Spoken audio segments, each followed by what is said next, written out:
welcome back, guys. My name is Jay, and this is my Diecast Creations channel. And today we are entering the Four Horsemen build off for the month of March, which was the Hot Wheels 80 El Camino in a genre of shiny paint, which is totally outside of the box for me. It's the complete opposite of what I specialize in and what I've been doing since I started this hobby. So it was definitely a challenge, and I don't know I don't know if I completed the challenge, but I did the best that I could with the experience that I have. And the comment section is going to be really crucial for me on this one, and I want you guys to tell me what I could have did better here.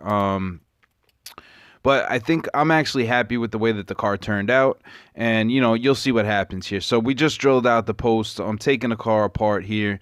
It's a totally hideous job by Hot Wheels. I know that they want to make these fun art cars for the kids and stuff, but for the first release of this car, they could have did it some justice.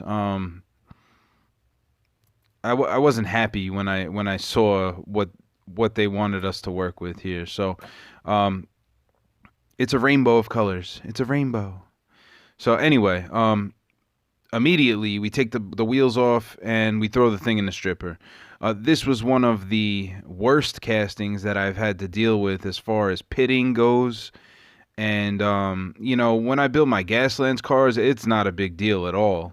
You do what you want to do with it and make it look rough and dirty. But when we're trying to make a clean car, this is the problem right here. And this is something that I rushed through and I overshot, and I should have used filler on the fenders, and I should have sanded it down and,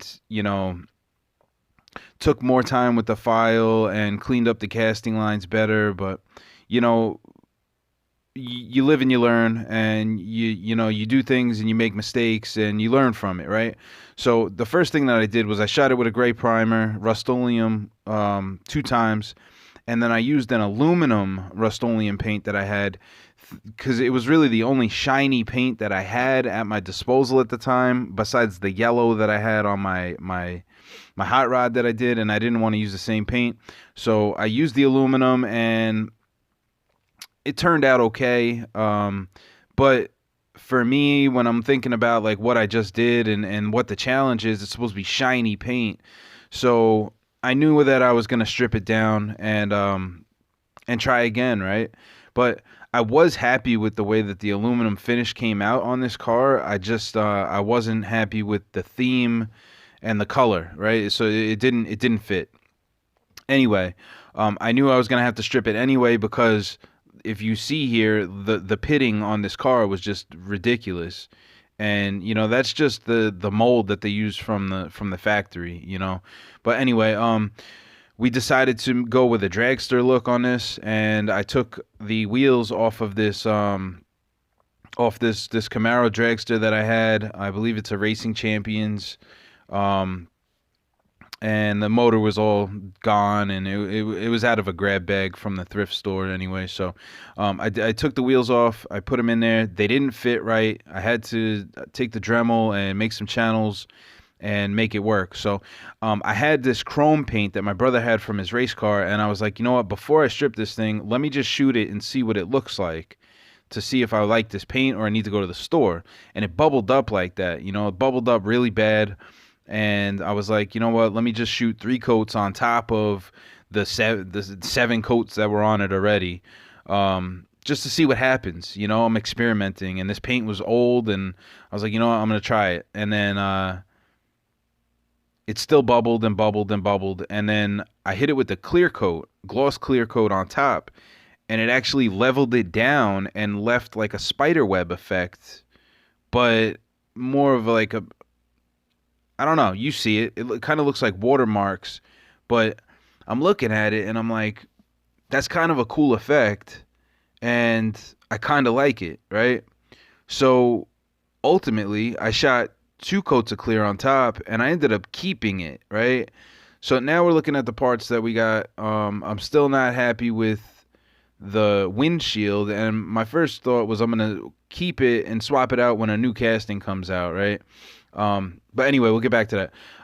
I decided to make some wheelie bars. This is my first attempt at doing this, and I think I made them too long. But you guys tell me if you know, I'm not a drag racer. I grew up at the circle track, so you tell me if I made these wheelie bars too long. I had looked at a bunch of pictures and off the internet, you know, and I think I was looking at like pro mods when I should have been looking at like street cars, I guess. And then I used glass beads as the Wheelie Bar Wheels there. I just took a Sharpie and touched them up. Working with the paper clips was kind of tedious and a little frustrating because I've never really, you know, tried to make something like this, and it was trial and error. It was definitely trial and error, and you know, I kept looking at different pictures, and there's different styles of wheelie bars out there.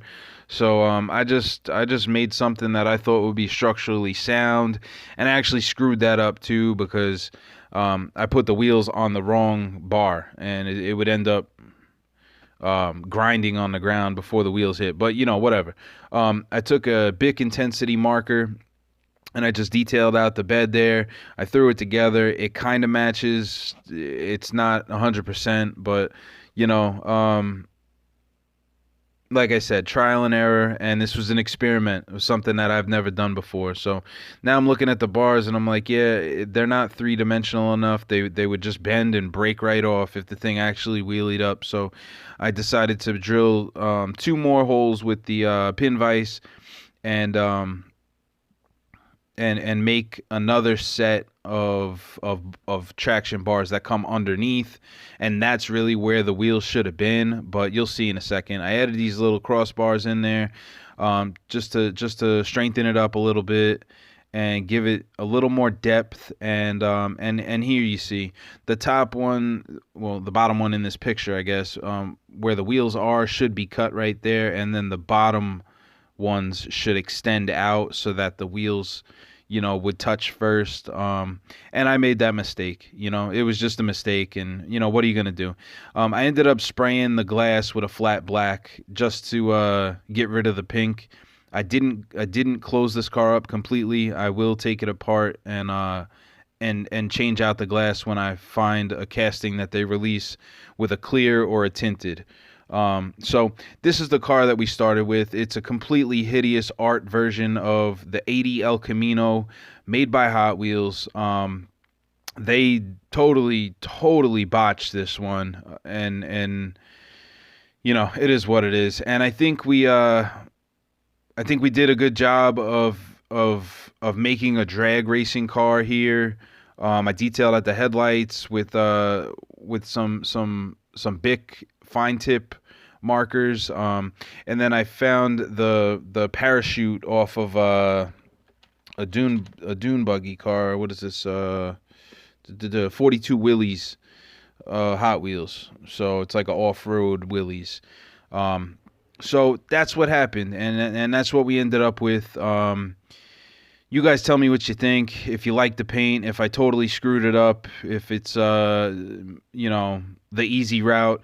The amount of layers of paint that I put on the car actually filled the defects in the casting. So I thought that actually was pretty cool. But if it was the lazy way of doing it and not stripping it down and putting the Bondo on there and sanding it down and all that, then let me know. Call me out, you know. I like the way that the paint turned out, and I like the look of the car. So, you know, that's basically it. Thank you to the Four Horsemen for inviting me to join their challenge.